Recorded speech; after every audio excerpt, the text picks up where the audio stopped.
Hello and welcome to this video about root cause analysis. This video will prepare you to look at things that go wrong and identify some of the causes that were contributory towards the bad event. To learn about this, we're going to take a trip to a place called Lawyerville.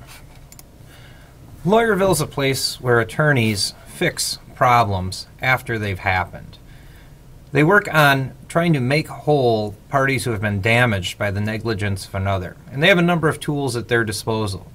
Of course, they can criminally prosecute a person if that person was criminally negligent. They can get civil forfeitures, citations, things of that nature. Certainly there can be embarrassment involved in going to Lawyerville. You might lose your job. You might be injured on the job if some of these bad things happen. You or your agency could be fined. And the worst of all, people get killed on the job because things go wrong. Now, this idea of Lawyerville is, of course, not my own. This is actually created by Gordon Graham, who is a world-famous risk manager, well-known public speaker. He's an attorney, he's a former motorcycle cop, and he's got some really good perspectives in understanding why things go wrong. And I encourage you strongly to read anything he writes. If you have the opportunity ever to see him in person, it's definitely worth your time to go see Gordon Graham. So let's take a little trip to Lawyerville and see what goes wrong there. Hello, and welcome to the Lawyerville Widget Factory. I'm Larry Lawrence, CEO of Lawyerville Widgets. Mr. Lawrence, there's an emergency in the factory. What happened? I slipped and fell in the oil on the floor. That's not good. My back hurts. I'm going to need at least a year of workers' comp. Yikes. And who's gonna pay my medical bills? The shareholders are not going to be happy about this. Wait until OSHA's done with you. This probably isn't going to look good in the local paper. Well, it's been a year, but I'm on the mend. Welcome to my factory. Things didn't work out too well for Larry Lawrence. He ended up taking a trip to Lawyerville that cost him his factory. Of course, that happened when the bad event happened, and there's no going back once that's happened. It's unfortunate that prior to that he didn't take a trip to Risk Managersburg. Risk Managersburg is a community where risk managers help employers like Larry Lawrence avoid the consequences of bad actions. Now, if we're ever going to prevent this type of accident again, we have to get to the root of why it happened. And so now we'll watch a little scenario in which Larry Lawrence engages in asking the 5 whys, trying to get to the root of what caused this accident and caused him to lose his factory. Hello, and welcome to the Lawyerville Widget Factory. I'm Larry Lawrence, CEO of Lawyerville Widgets. Mr. Lawrence, there's an emergency in the factory. What happened? I slipped and fell in the oil on the floor. Why was there oil on the floor? It's dripping from the overhead conveyor. Why was oil dripping from the overhead conveyor? Because the maintenance crew damaged the seal the last time they serviced it. Why did they damage the seal? Because they didn't have the right tool to perform this service. Why didn't they have the right tool? Because there is no maintenance budget here. Why isn't there a maintenance budget here? Because the management views maintenance as overhead. Why do I view maintenance as overhead? Because that's what you learned in your MBA at Harvard. So the crew at the Lawyerville Widget Factory covered a lot of territory there. They got down to a number of the reasons as to why the incident happened. What we'll do now is a formal analysis of the 5 whys to try and create what's called a chain of causation that shows how the event came about. So what was the bad event in this case? Well, it was the slip and fall accident. And what was the cause of the bad event? The cause of the bad event was oil on the floor. So let's start with that link of the chain. So here you see the first step of the root cause analysis. We've identified the bad event, and we've identified that the bad event leads to certain consequences. And then we've gone backwards by asking why and asking why did the bad event happen. And in this case it turns out that it happened because there was oil on the factory floor. Now we could stop here and we could just clean up the oil on the factory floor, but there might be something more fundamentally wrong with this system, and as you're going to see in this analysis, the problem is the oil's dripping from an overhead conveyor. Does this ever happen in the real world? Absolutely. Agencies fix problems that are really only symptoms of the underlying disease. A particularly salient example that comes to mind is the last time I was up at the Caterpillar training shop in Green Bay. The instructor was describing a Caterpillar repair technician who had, at the cost of about $35,000, replaced a hydraulic pump in an excavator. The machine went back out on the job. 2 days later, it was back in the shop for a warranty $35,000 hydraulic pump. The problem was that one of the hydraulic lines in the machines had started to disintegrate internally, and metal braids from the interior of the hose were making it into the fluid stream and damaging mechanical components. That was an expensive lesson about getting to the root of things. Our agencies, of course, are far more complex than that, and the root cause of many things requires a fair bit of analysis. Let's keep working on the Lawyerville problem. So now we need to ask why again. Why was there oil on the floor? As the worker in the video explained, there was oil on the floor because it was dripping from a damaged seal on an overhead conveyor. I'll bet you know where we're headed next. We've got to know why there was a damaged seal on the overhead conveyor. As our worker told us, the seal was damaged because the maintenance crew didn't have the right tool to perform the service. So now the question becomes, why didn't the maintenance crew have the correct tool? And a little bit of further investigation shows that it wasn't that the maintenance crew was careless or didn't want to use the right tool. The problem is there's no maintenance budget, and therefore there is no way for them to procure the correct tool to do the service. So, why is there no maintenance budget?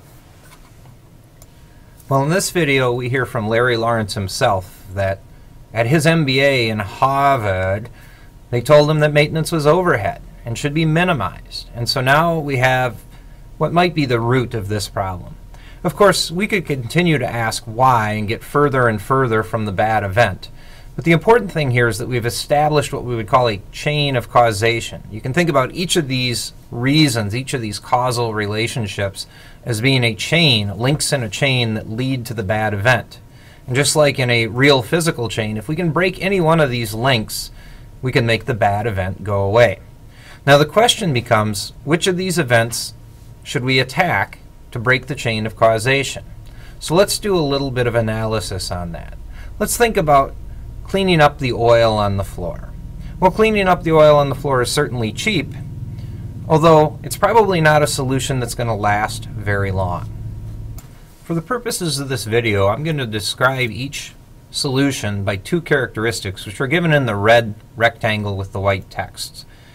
The cost of implementing the solution and the time for which the solution will fix the problem. So we can see that cleaning up the oil on the floor is cheap and it doesn't last very long. Let's look at the next link in the chain. The next option would be to repair the seal. Now if we repaired the seal, that's going to be more expensive than cleaning up the oil, but it would stop the dripping oil. For how long? Well, until the next time they service the overhead conveyor. So it's more expensive, but the solution's going to last longer. Well, what would be our next option? We've cleaned the oil up, we've repaired the damaged seal, and we know that we're good until this time next year when the maintenance people service this conveyor again. Well, of course, the next option would be to do the first two things plus buy the maintenance people the correct tool. Now this is going to basically fix this problem indefinitely. The problem is we have some other issues that are probably lying in wait if there's no tool budget. So we're going to be good until the next time the maintenance crew encounters a problem for which they do not have the correct tool. And even if we buy the correct tool for this problem, that problem will persist. Of course, if we never want to find ourselves in the position of dealing with the consequences of a maintenance crew that's needing to make do with limited resources, the fix would be to give them a budget. Giving the maintenance crew a budget is going to allow them to never encounter this problem again, as long as the current CEO, who understands now the importance of the maintenance budget, is still the CEO of the factory. Giving a maintenance budget is going to be more expensive, but it's going to fix the problem for a much longer period of time. Well, here we are at the ultimate step of this analysis. What would be the longest range fix based on the options that we've laid out here? Well, that'd be to take a trip to Harvard and change the way that the MBA is taught. If we could change the way that we train CEOs after Larry Lawrence retires and we get a new CEO from the MBA program at Harvard, we wouldn't have this issue. That new CEO would know that maintenance is important. But if we don't fix that training issue, when Larry Lawrence retires, the new CEO is going to have to learn this lesson all over again. So if you think about how long changing the training of the CEOs would fix the problem, it fixed the problem for a very long time. The other side of that, though, is how are we as mid-level managers going to appeal to the folks at the MBA program at Harvard and get them to change their curriculum for us? That's going to be pretty resource intensive, and so this would be the most expensive but longest lasting fix. So here we've established our 5-link chain of causation. Now, the new CEO of the widget factory is going to have to decide how to deal with this problem. As we've discussed already, probably one of the more attractive solutions is closer to a root cause. That is to say, it's one of the more long-lasting causes. It might well be beyond the resources of the CEO to change the way that other CEOs are trained at Harvard, but certainly he could look at establishing a maintenance budget, which would fix this problem for the rest of his career. And if he mentions it to the incoming CEO on his way out, maybe it'll fix it for the next CEO as well. Now, we've made these steps backwards from the event towards what we would call root causes. And we can kind of break that journey into 3 steps.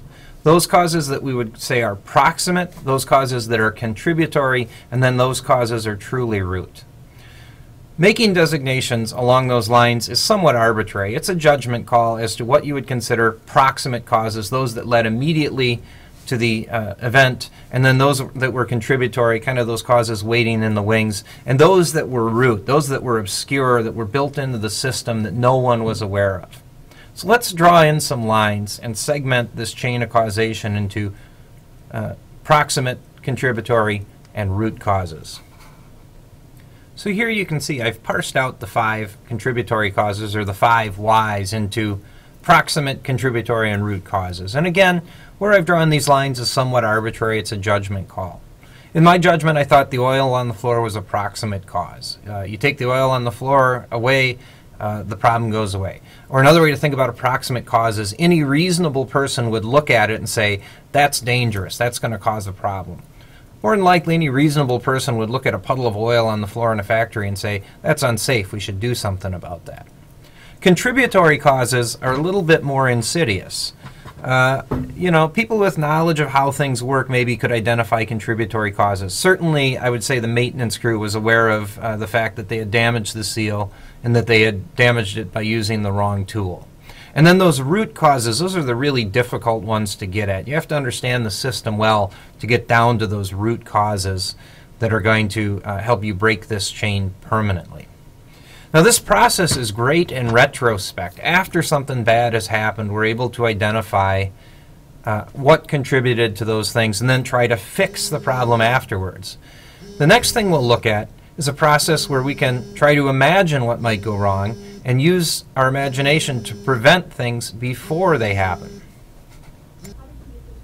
So this approach is what I like to call so what analysis. And again, this isn't my idea. This actually came from a professor of mine in graduate school, Geraldine Brewer. So Dr. Geraldine Brewer was the kind of the originator of this idea.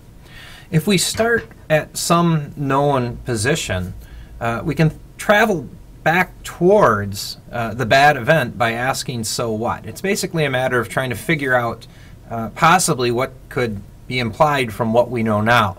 And this requires some imagination, because there are, some unknown things that are out there that we can probably imagine. There are some unknown things out there that we probably can't imagine. And so we aren't able to exhaust every possible bad thing that could happen.